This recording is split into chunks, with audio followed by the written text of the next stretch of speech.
오늘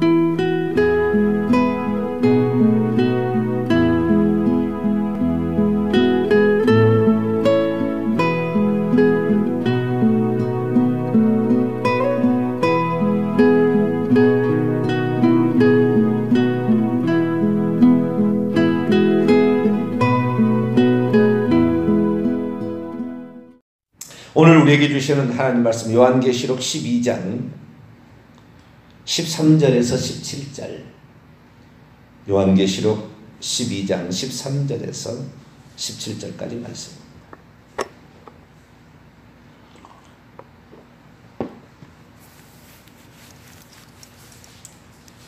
요한계시록 12장 13절에서 17절까지 말씀을 한 절씩 교독하시도록 하겠습니다. 용이 자기가 땅으로 내어 쫓긴 것을 보고 남자를 낳은 여자를 박해하는지라. 그 여자가 큰 독수리의 두 날개를 받아 광야 자기 곳으로 날아가 거기서 그 뱀의 낯을 피하여 한 때와 두 때와 반 때를 양육받으니 여자의 뒤에서 뱀이 그의 입으로 물을 강같이 토하여 여자를 물에 떠내려가게 하려 하되 땅이 여자를 도와 그의 입을 벌려 용의 입에서 토한 강물을 삼키니 같이요. 용이 여자에게 분노하여 돌아가서 그 여자의 남은 자손 곧 하나님의 계명들을 지키며 예수의 증거를 가진 자들과 더불어 싸우려고 바다 모래 위에서 있더라. 아멘. 기도하겠습니다. 거룩하신 하나님, 오늘 우리가 어떻게 살아가야 되는 것인가, 어떤 믿음을 지켜야 될 것인가 우리가 알고 오늘을 가치 있게 주님 말씀에 어긋나지 않게 죄의 뜻 가운데 사는 자가 되게 해 주옵소서. 많은 사람이 혼돈과 혼란 가운데 빠져 있습니다. 자신의 소견에 옳은 대로 행하였더라 말하는 사사시대처럼 자기가 믿고 있는 대로 그냥 살아가는, 그래서 무엇이 진리인지가 분명히도 드러나지도 않고 자기의 소견대로 살아가는 이런 이상한 시대가 되었습니다. 오직 주님의 말씀을 온전히 분별하여 하나님 말씀대로 순종하여 살아가는 저희들 되게 해 주옵소서. 이 시간도 주의 말씀을 듣고자 합니다. 하나님 도와주시고 역사하여 주옵소서. 우리 주 예수 그리스도의 이름으로 기도하옵나이다. 아멘. 할렐루야. 주님이 언제 오시나 날짜가, 시간이 중요한 것이 아니고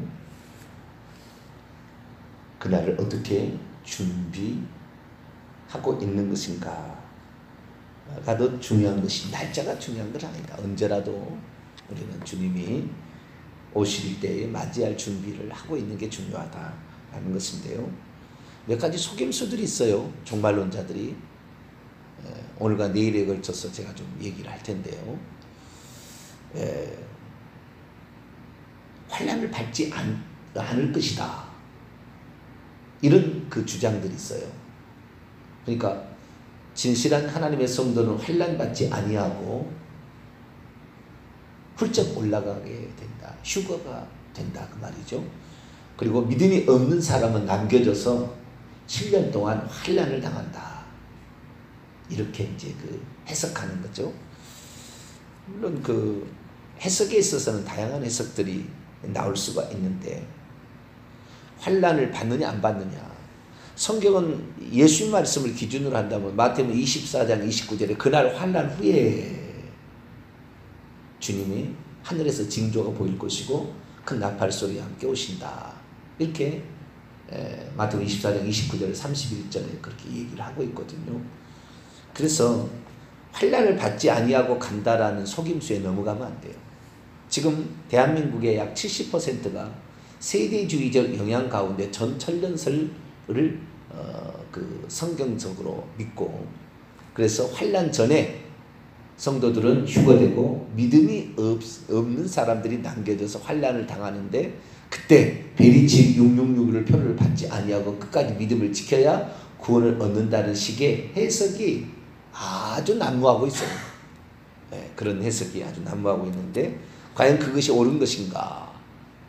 그리고 그렇게 환난을 받지 않고 올라가는 것이 맞는 것인가? 아니에요. 환난을 받아야 되는 거예요. 환난을 받지 않고 올라간다는 것은, 이것은 낭만적인 생각이에요. 낭만적인 생각. 왜냐하면 믿음이라는 것은, 우리가 구원 얻는 믿음은 예수 그리스도에 대한 그 믿음을 지키는 것과, 그 믿음을 지켜야 되는 거예요. 그 믿음을 지키는 것이 아주 중요한 겁니다. 믿음을 갖는 것에 어려움은 없어요. 믿음을 지키는 게 어렵지. 믿음을 갖는 것은 쉬워요. 돈 드는 것도 아니잖아요. 그러나 믿음을 지키는 것은 어려워요. 그런데 요한계시록에 보게 되면 믿음을 지켜서 환난을 통과해서 구원을 받는 것이지, 환난도 안 받고 훌쩍 올라간다는 말은 없어요. 음녀의 도전에, 바벨론 그 음녀, 세상의 권력과 이런 것들을 피하고 음녀로부터 나와서 그 환난을 이겨내야 돼요. 그 음녀가 짐승과 함께 일하는데, 그 짐승, 하나님을 대적하는 세력인데, 이 짐승의 싸움에서 결국 죽든지 거기 이겨내든지 그러는 거예요. 그러지 거기에서 안 받고 훌쩍 자기 간다? 그런 거 아니에요. 이제 그 요한계시록 12장에 이 여자가 등장하는데요. 이 여자가 요한계시록은 두 여자가 있는 거죠. 하나는 해를 옷 입은 여자, 이 여인입니다. 여인. 그 다음에 또 하나가, 또 여인이 또 하나 나오는데 음녀, 음녀라는 여인이 나와요. 종교를 이용하여서 세상의 모든 쾌락과 부귀영화를 누리고 살려는 강렬한 열망을 가진 음녀가 있어요. 그래서 예수 그리스도를 이용하여, 종교를 이용하여 그 어떤 권력과 부와 명예와 돈을 이렇게 얻고 살려는, 예수님 당시에 서기관과 바리새인, 사두개인과 같은 이런 존재들이 음녀인데, 이런 음녀들이 위험이 있는 거예요. 그래서 우리가 음녀를 따라갈 것인가, 아니면 이 해를 옷 입은 이 여인을 따라갈 것인가? 우리는 둘 중에 하나의 기로에 있는 것이지, 환난받지 않고 올라간다는 건 순전히 가벼운 생각이고 낭만적인 생각이에요. 우리는 환난을 받아서 그 환난을 이겨내야 되는 거예요. 그러면 왜 환난받지 않는 것인가? 라는 것의 근원을 추적해 올라가면은요, 세대주의예요. 세대주의. 미국에서 건너온 세대주의. 이 세대주의적 해석이 결국에 우리나라 사람들로 하여금 환난전 휴거 또는 전삼년반 휴거라는 것을 만들어냈어요. 그래서 이 세대주의는 한때 미국을 휩쓸었고요. 우리나라 선교사들이 세대주의 상태에 있을 때에 그 선교사들이 왔어요. 미국을 휩쓸 때. 영국에서 1800년도에 있었던 존 넬슨 답이라는 사람이 미국에 건너가서 스코필드 성경 주석이 결국에 나오게 되는데, 그 1900년대에 이제 그 스코필드 주석이 나오게 되는데, 이 세대주의적인 입각의 그 세대주의적인 사상, 신학 사상에 입각하여서 성경을 푸는데, 이것이 바로 전철연설이에요.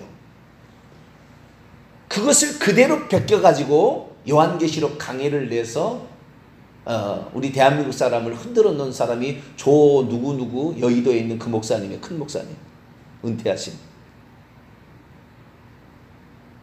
그 세대주의적인 해석을 그대로 갖다가 그대로 요한계시록 강해라는 책으로 만들어냈어요. 토마스 주남여사, 이것도 참 좋다라고 추천서를 써준 그분이에요. 토마스 주남여사 지옥에 있어요. 자기 살아생전에 환난 받지 않냐고 휴거대에 올라간다, 그렇게 책에 썼다가 암으로 죽었어요. 그거 아니에요. 우리는 다 환난을 대비해야 됩니다. 환난을 안 받고 죽을 수도 있어요. 그러나 환난은 항상 우리에게 다가올 일이고, 그것을 대비해서 그 환난을 이겨내야 되는 거예요. 환난을 받지 않고 다 휴거시킨다면 주기철 목사님, 무슨 손양원 목사님, 이런 사람들은 억울하잖아요. 환난을 그렇게 참아내기 위해서 이 뭐 못으로 이렇게 거꾸로 못을 박아놓고 그 위를 걸어가라고 하고 말이요. 손톱을 빼버리고 전기를 지져버리고 고춧가루 물을 코에다 붓고 별 고문을 다 일제 순사들이 했는데 그런 고난을 왜 겪어야 되냐 이 말이에요. 안 그래요? 성경은 전적으로 환난 통과예요. 예수님은 계속해서 그렇게 이제 환난 전이시고는 잘못된 이런 세대주의적인 종말론 사상에서 온 거예요. 잘못된 세대주의 종말론을 간단히 요약하면 이런 거예요. 이것은 71회에 대한 잘못된 해석에서 나왔어요. 다니엘서 9장 24절 이하를 보면 71회에 관한 9장 24, 27절 보면 71회가 나오는데 이 하나님께서 예루살렘과 이스라엘 민족을 위하여 71회로 어떤 기한을 정해놨다는 거예요. 그 이래가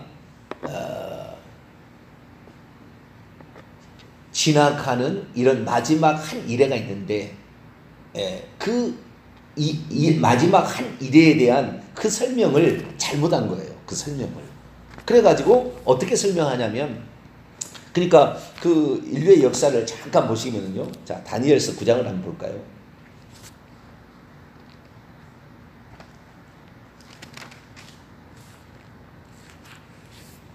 다니엘서 9장 24절.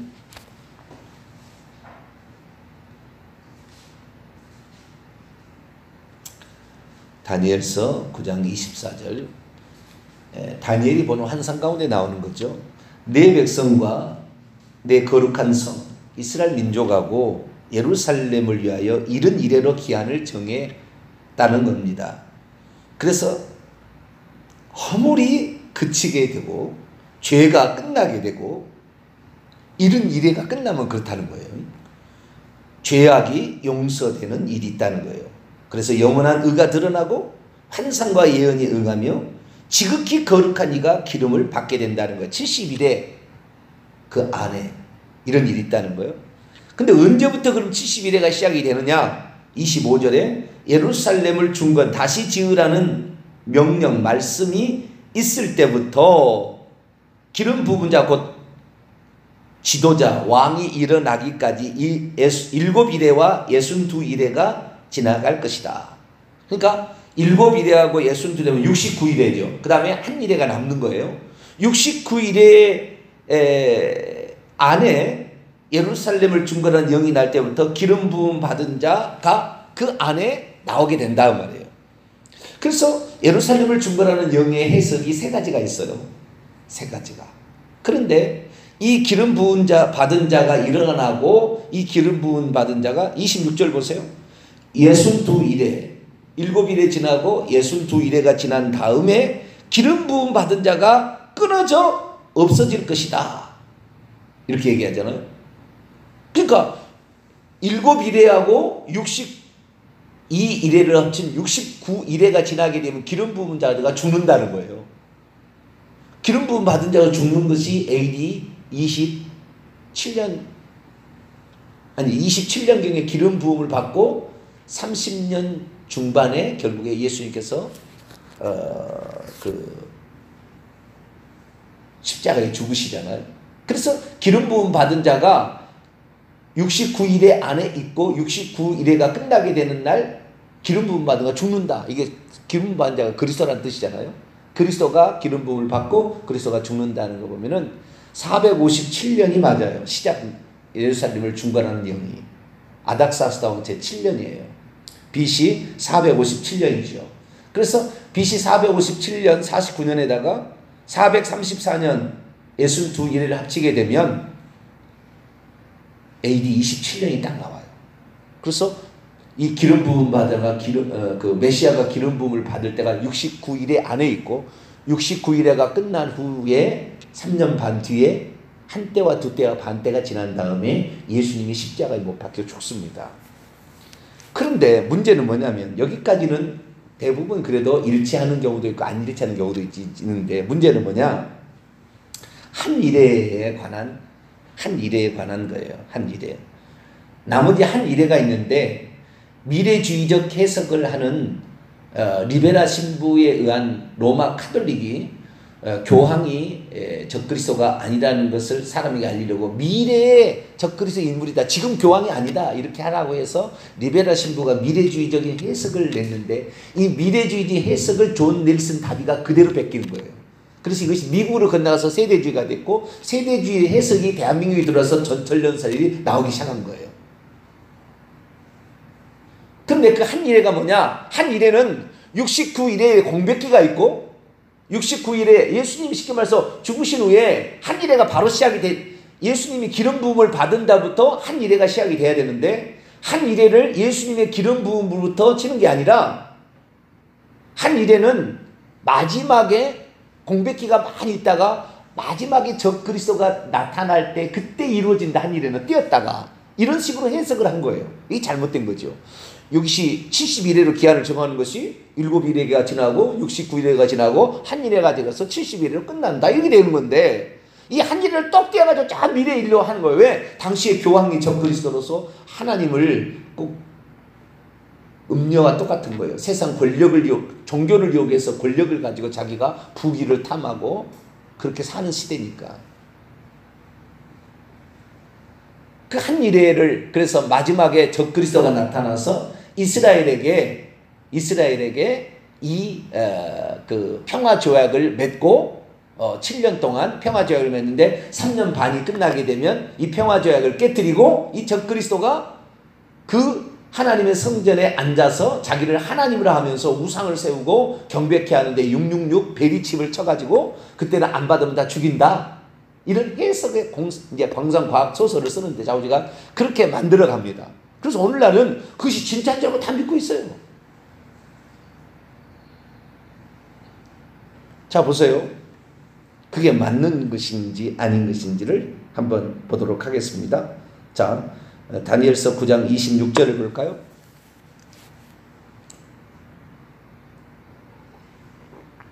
예순두 일회 후에 앞에가 7일회가 있었죠. 그래서 62일회가 지나면 69일회가 지난 거예요.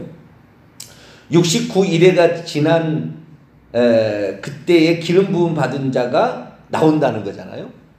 그리고 한 일회의 절반의 기름 부음자가 끊어진다는 거예요. 자, 그래서 26절에 보니까 62일회 후에 AD 27년 이후에 기름 부음 받은 자가 끊어져 없어질 거다. 그래서 이 62일에 끝나고 3년 반 예수님 공생애 하시고 예수님 돌아가시는 거예요. 그리고 그 다음에 장차 한 왕의 백성이 와서 그 성읍과 성소를 무너뜨리려니와. 한 왕의 백성은 뭐예요? 이게 바로 디도 장군입니다. 디도 장군이 로마 왕의 그 아들이었는데, 로마 황제의 아들이었는데, 이 황제가 AD 70년에 와서 예루살렘을 멸망을 시키고 남유다를 멸망을 시켜서 110만 명을 죽이고 한 10만 명을 9만 7천 명을 포로로 잡아가서 로마의 콜로세움을 세우게 되는데, 그 한 왕의 백성, 그가 우리 예루살렘을 멸망을 시키고 나중에 황제가 됩니다. 이것이 디도 황제예요. 디도 장군이 이제 황제가 되는 거예요. 그 왕의 백성이 와서 그 성읍과 성소를 무너뜨릴 것이다. 그의 마지막은 홍수의 휩쓸림 같을 것이며 끝까지 전쟁에서 황폐할 것이 작정됐다. 그래서 예루살렘이 그런 역사로 펼쳐지게 가는 거예요. 그런데 그가라는 해석을 리베라 이 신부 천주교에서 만든 해석이 이 글을 적그리스도로 보는 거예요. 적그리스도로. 한 왕의 백성을 적그리스도로 보는 거예요. 한 왕의 백성을. 그러면 한 왕의 백성을 적그리스도로 본다. 그래서 이 69일의 후에 69일에 뚝 띄워놓고 종말의 마지막 때에 어떤 적그리스도가 나타나서 한 일의 언약을 세운다라고 이제 그 해석을 해나가는 건데요. 그런데 26절에 의하면 기름 부은 바자가 끊어져 없어질 것이고, 그리고 한 왕의 백성이 와서 그 성과 성소를 무너뜨린다는 것이 실제적인 역사 사건으로 일어났어요. 근데 실제적인 역사적 사건은 이 사실을 해석으로 하지 아니하고 나중에 될 일로, 미래 일로 얘기를 하므로 지금도 얼마나 많은 사람이 베리칩이 그 어떤 그 사람에게 베리칩을 소유하게 되면 매매로 그걸 해서 그거 하지 않으면 다 죽일 거다라고 얘기하는데, 그럼 언제 그리 되느냐? 아직도 안 됐어요. 베리칩 갖고 지금 물건을 통용하는 시대 아니잖아요. 장차 그렇게 된다. 그럼 맨날 그 미래로 돌려버리는 거예요. 지금 당장 예수 그리스도를 믿고 있는 자가 믿음을 지키지 않냐고 우상을 숭배하거나 음료를 따라서 세상의 종교를 이용해서, 기독교를 이용해서 권력을 탐하고 돈을 탐하게 되면 그 사람이 지옥 가는 건데, 지옥 가는 일을 나는 베리치만 받으면 되는 거예요. 이런 식으로 먼 미래 일로 돌려놓으므로 자기는 괜찮다 이런 식으로 만들어가는 아주 사탄의 강교한 전략이에요. 근데 27절 봅시다. 그가 장차 많은 사람들과 더불어 한 이레의 동안의 언약을 굳게 맺고 그가 그 이레의 절반에 제사와 예물을 금지할 것이며 또한 포악하여 가증한 것이 날개를 의지하여 설 것이며 또 이미 정한 종말의 진노가 황폐하게 하는 자에게 쏟아지리라 하였느니라. 이 글을 적그리스도로 이렇게 해석하는 것이 리베라 신부입니다. 그래서 지금 적그리스도는 교황이 아니고 지금도 권력을 이용해서 음료와 더불어 이렇게 살아가는 이런 존재들이 아니다. 적그리스도가 아니다. 막 이런 것을 만들기 위해서 그를 어떻게 해요? 한 왕의 백성일로 해석을 해요. 백성이라고 해석을 하므로, 백성은 아닌데 백성으로 해석을 하므로 그가 나중에 한 이레의 언약을 굳게 맺을 것이다. 그렇게 얘기하는 거예요. 그런데 그가 와서 성읍과 성소를 무너뜨린다. 이렇게 얘기를 했잖아요. 그것은 26절에 이미 성취된 거예요. 예수님 이후로 성취가 된 거예요. 그러면 디도 장군이 와서 한 이레의 언약을 정했느냐? 그런 언약을 정한 게 없어요. 디도 장군이 그런 적이 없어요. 그러니까 이것은 이 성경대로 풀어가야 된다면 이 그는 그리스도의 기름 부음 받은 자에 관한 이야기예요. 기름 부음 받은 자가 이 한 이레의 언약을 굳게 맺고 이스라엘과 이제 언약을 맺는 것이요. 영적인 이제 풀이죠. 그 이레의 절반에 제사와 예물을 금지할 것이 아니라 그치게 된다는 거예요. 원문을 보면. 제사와 예물을 그치게 된다. 예수님께서 3년 반 후에 AD 27년에 69일에 후에 기름 부음을 받고 3년 반 후에 제사를 종식하잖아요. 왜? 예수님이 십자가의 속죄 제물로 죽으심으로 모든 제사가 끝납니다. 그런데 그것을 계속 안 끝내는 거죠. 누가요? 유다 예수님 당시에 이스라엘 백성들이 예수님이 오셔서 속죄 제사를 드렸으면 그분이 이제 속죄 제사를 드림으로 모든 제사 끝나는 건데 그를 안 끝내고 계속 하는 거예요. 그래서 나중에 디도 장군을 허락을 하셔가지고 아예 예루살렘 성전을 다 회파해서 없애버리고 이스라엘 나라를 지구상에 없애버려요. 하나님께서. 그래서 한 이레의 언약이라는 이 언약은 예수님이 오셔가지고 결국에 제사와 예물을 그치게 되는 것이고, 또 황폐케 하는 가증한 것의 날개를 의지하여 설 것이며, 이게 무엇입니까?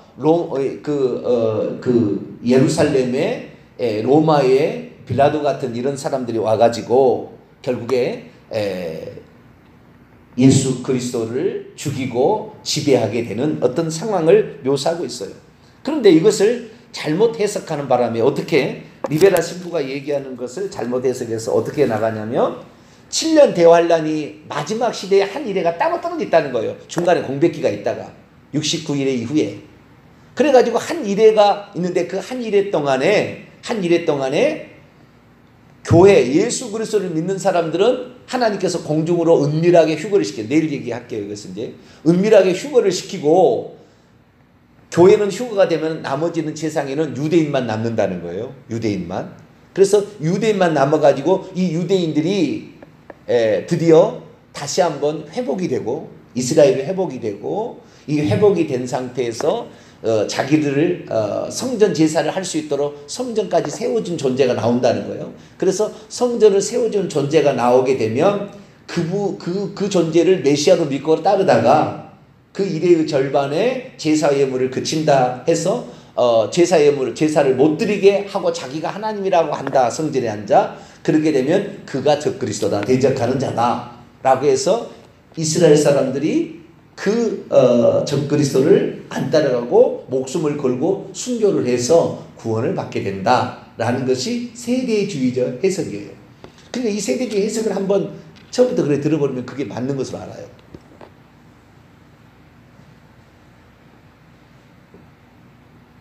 그래서 예수 그리스도를 믿는 사람들은 휴거가 된다. 미리.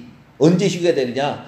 요한계시록을 보면 4장에 이 요한이 환상 중에 천국에 올라가는 것을 휴거로 이렇게 해석을 해버려요. 성도들은 미리 다 빠져나간다. 그래서 이 세상은 유대인들만 남는다. 하나님의 계명을 지키는 자들만 남는다. 이렇게 해석을 해버려요. 그리고 신앙이 없는 좀 이런 사람들만 남는다. 이런 식으로 해석을 해요. 그래서 이 휴거를 전천년설이나 환란전 휴거를 주장하는 사람은 자기들은 신령한 사람이 착각해요. 나는 휴거대에 올라가는 신령한 사람이다. 이렇게 하는 거예요. 그래 아니에요. 그 핍박을 이겨내야 돼요. 짐승을 이겨내야 되는 거죠. 짐승. 그 짐승이 사람을 죽이거든요. 누구를 죽이냐면 성도들을 죽이거든요. 오직 예수님만 하나님이고 예수님이 구원자라는 것을 믿는 사람을 죽이거든요. 자, 그걸 봅시다. 요한계시록 13장 7절 보겠습니다. 요한계시록 13장 7절 읽습니다. 시작. 또 권세를 받아 성도들과 싸워 이기게 되고 각 족속과 백성과 방언과 나라를 다스리는 권세를 받은. 누구하고 싸워서 이기게 돼요? 첫째 짐승, 바다에서 올라오는 짐승이 성도들과 싸워서 이기게 됩니다. 그리고 둘째 짐승이 첫째 짐승 죽었다가 살아나는 첫째 짐승을 위하여 우상을 만들려고 하는데 우상을 경배하지 않다는 죽여요. 15절입니다. 또 15절 시작. 둘째 짐승이 권세를 받아 그 짐승의 우상에 생기를 주어 그 짐승의 우상으로 말하게 하고 또 짐승의 우상에 경배하지 아니하는 자는 몇이든지 다 죽이게 하더라. 죽이는 거예요. 14장을 보세요. 9절부터 보게 되면 그 상황을 정난하게 묘사하고 있어요. 둘째 짐승, 사탄의 화신입니다. 둘째 짐승이 첫째 짐승을 위하여 행하는 일들 가운데 벌어질 일을 볼까요? 9절부터 보면 다른 천사 셋째가 그들의 뒤를 따라가며 큰 음성으로 말합니다. 만일 누구든지 짐승과 그의 우상에게 경배하고 이마에나 손에 표를 받으면, 표 위입니다. 전부 이마 위, 손 위에 표를 받으면 그도 하나님의 진노의 포도주를 마시리니 그 진노의 잔에 섞인 것이 없이 부은 포도주라. 거룩한 천사들 앞과 어린 양 앞에서 불과 유황으로 고난을 받으리니 이 고난의 연기가 세 세트로 올라가 받지 말라 그 말이죠. 우상 숭배하지 말라 그 말이죠. 짐승과 그의 우상에게 경배하고 그의 이름의 표를 받는 자는 누구든지 밤낮 쉼을 얻지 못하리라 하더라. 12절이 중요합니다. 시작. 성도들의 인내가 여기 있나니 그들은 하나님의 계명과 예수에 대한 믿음을 지키는 자들이라. 그런 환난을 다 통과한다는 거예요. 성도들이. 그래서 끝까지 우상 숭배하지 말라. 1, 2 계명을 지켜야 되고 예수 그리스도에 대한 그 믿음을 지켜야 된다는 거예요. 그런데 이것을 안식일 교는 교묘하게 해석을 합니다. 이 계명은 안식일 계명을 지킨다는 거예요. 그렇게 자기들은 해석하는 거예요. 그래서 이 말세 때까지 안식일 계명을 지키고 10계명의 안식일 계명을 지키고 예수 그리스도의 믿음을 지키는 족속이 어디 있느냐? 우리 안식교일 뿐이다.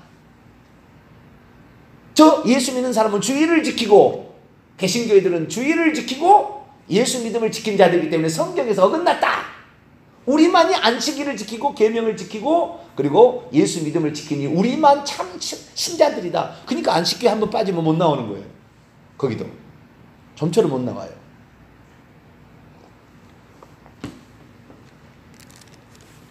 (13절) 계속 14장 13절 볼까요? 시작. 또 내가 들으니 하늘에서 음성이 나서 이르되 기록하라. 지금 이후로 주 안에서 죽은 자들은 복이 있도다 하시매 성령이 이르시되 그러하다. 그들이 수고를 그치고 쉬리니 이는 그들의 행한 일이 따름이라 하시더라. 주 안에서 죽는 것이 복이다. 우리는 환난을 다 통과해서 예수 믿음을 지키다가 하나님의 계명, 1, 2계명이요. 우상 숭배하지 않는 그 앞에 본문을 보면 우상 숭배하지, 짐승 경배하지 아니하고 결국에 그렇게 되는 거예요. 그런데 성도들이 휴거대에 올라가서 없다고 전천년설주의자, 세대주의자들 얘기를 하는 거예요. 7년 환난 동안에 공중으로 미리 올라가서 공중에 송인잔치를 한대요. 새빨간 거짓말을 만들어내서 사람들을 유혹하고 있는 거죠. 이 땅에는 유대인만 남았어. 아니에요. 끝까지 우리는 남아요. 주님께서 오시는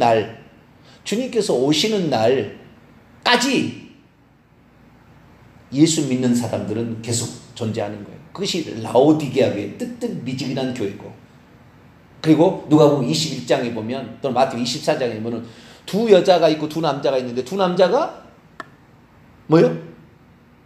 밭을 매다가 한 사람은 올려가고 한 사람은 남겨두고, 두 여자가 맷돌을 돌리다가 한 여자는 올려짐을 받고 한 사람은 남겨둠을 당하고, 이게 마지막 때까지 그 같이 있는 거예요. 믿는 자와 믿지 않는 자가. 그런 거지 유대인만 있는 게 아닙니다.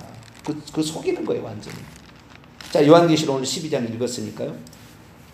12장 17절입니다. 용이 여자에게 분노하여 돌아가서 그 여자의 남은 자손 C 하나님의 계명들을 지키며 예수의 증거를 가진 자들과 더불어 싸우려고 바다 모래, 이것이 용이 이제 싸우는데 용이 두 짐승을 올려버리고 13장에 바다에서 올라온 짐승과 땅에서 올라온 짐승을 보내서 예수 믿는 사람을 죽이는 겁니다. 예수만 길이라고 하는 사람, 예수만 구원이라는 사람을 죽이는 일을 한다는, 이것이 여자의 남은 자손. 여자의 남은 자손은 그래서 우상 숭배하지 않고 하나님의 십계명을 지키고 그리고 예수의 증거를 끝까지 붙잡는 자, 이런 자가 천국 가는 거예요. 그러니까 환난을 다 통과하는 거예요. 끝까지 믿음을 이겨야 돼요. 이 믿음이 꼭 죽임 당하는 것만이 아니고 이런 음료로부터도 이겨야 되잖아요. 음료로부터도. 자, 요한계시록 20장을 볼까요? 이제 여기까지 하고 마치죠.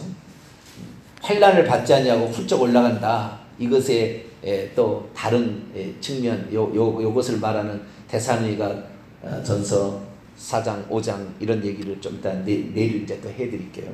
그게 하게 되면은 그들이 얼마나 잘못된 해석을 하고 있는지가 다 나와요. 자, 20장 4절을 볼까요? 20장 4절. 누가 천국에 들어가서 천년 동안 왕노를 하는가? 4절 보니까 또 내가 보자들을 보니 거기 앉은 자들이서 심판하는 권세를 받았더라. 또 내가 보니 예수를 증언함과 하나님의 말씀 때문에, 아까는 하나님의 계명이라고 나왔는데 말씀이라고, 결국에 하나님의 말씀이죠. 하나님의 말씀과 예수를 증언한 것 때문에 목배임을 당한 자들의 영혼들이 살아서 천년 동안 천국에 올라가서 천년 동안 주님 오실 때까지 천년 왕릉하는 것이고, 짐승과 그의 우상에 경배하지 아니하고 그들의 이마와 손에 그의 표를 받지 아니한 자들이 살아나서 천국에 올라가서 주님 오실 그날까지, 그러니까 예수 그리스도의 부활 승천 이후에 재림 때까지 천국에 올라가는 자들이 왕노하는 기간이 천년이라는 상징적인 기간이에요. 그 기간 동안에 그러니까 다 환난을 받고 통과하는 자들이 결국에 천국에 들어가는 거지, 환난 받지 않으면 훌쩍 올라간다는 말은 순전히 사기예요. 이 사기에 지금 다 놀아나고 있는 거예요. 예수님이 그랬어요. 마태복음 24장 20, 그날 환난 후에 주님 온다. 환난 후에 주님 온다 그러면 그렇게 알아야 돼요. 주님이 하신 말씀을 어기면 안 돼요. 요한계시록도 전부 환난을 통과한다 이렇게 얘기하고 있다 이 말이에요. 마태복음 10장에도 내 이름 때문에 너희들이 핍박을 받을 것이다. 그러나 나를 부인하면 나도 그 심판 때 너를 부인하게 될 것이다. 절대 부인하지 말라. 끝까지 해라.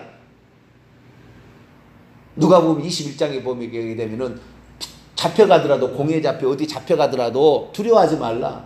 충분히 너에게 할 말을 줄 거니까 미리 말을 생각하지도 말고 피할 길을 여셔야 돼서, 하나님께서 허락지 아니하면 참새 2마리가 하나씩 팔리지도 않은 것처럼 다 하나님께서 계획하고 있으니 너무 두려워하지 마라. 너희 영혼을 지옥에 멸하는 자를 두려워하지, 네 목숨을 죽이는 자를 두려워하지 마라. 이렇게 얘기하고 있다 이 말이죠. 그래서 우리 모두는 다 환난을 통과해야 돼요. 그 환난은 꼭 어떤 핍박의 세력에 의해서 죽는 것만이 아니에요.